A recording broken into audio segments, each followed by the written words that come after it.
যোৱাকালি হাতীদুৰা কলেজত আমাৰ ফ'ৰ্থ চেমৰ সেশনাল পৰীক্ষা দিয়াৰ পাছত এই অঞ্চলৰ AIDF দলৰ যুৱ মৰ্চাৰ সভাপতি শাহজাহান আলী আৰু সম্পাদক অজয় আলীয়ে বাইকৰ পৰা উঠাই লৈ এজন AIDF দলৰ কৰ্মীৰ ঘৰত লৈ দলীয় গামছা পিন্ধাই ফটো মাৰি ছ'চিয়েল মিডিয়াত AIDF দলত যোগদান কৰা বুলি পোষ্ট কৰে।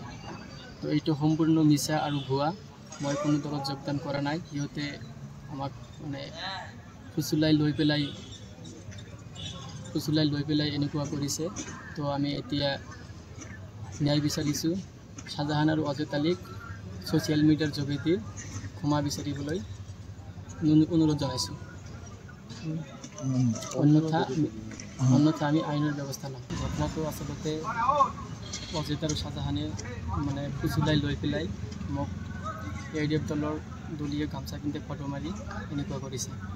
UDF দলৰ যুৱ মৰ্চাৰ সভাপতি শাহজাহান আলী আৰু লগতে প্ৰমুখে আমাৰ ৱাজেদ আলী, এই দুয়োজনে আমাৰ হাতীদুৰা মহাবিদ্যালয় ছাত্ৰ একতাৰ সাধাৰণ সম্পাদক, তেখেতক বাইকত উঠাই লৈ এই অঞ্চলৰ এজন UDF কৰ্মীৰ ঘৰত লৈ UDF দলৰ দলীয় গামছা পৰাই যি ফেচবুকত বা ইনষ্টাগ্ৰাম বা হওক হোৱাটছএপে হওক তেখেতসকলে পোষ্ট কৰিছে। এই ক্ষেত্ৰত আমি সচেতন যুৱ ছাত্ৰ সমাজৰ ফালৰ পৰা নিন্দা আৰু গৰিহণা আৰু ধিক্কাৰ জনাইছোঁ যে এনেকুৱা কাৰ্য কৰি আমাৰ এই অঞ্চলৰ বা আমাৰ এই সচেতন যুৱ ছাত্ৰ সমাজক যি এক আঘাত সানিব বিচাৰিছে। এই ক্ষেত্ৰত আমি মানে কঠোৰ ধিক্কাৰ জনাইছোঁ।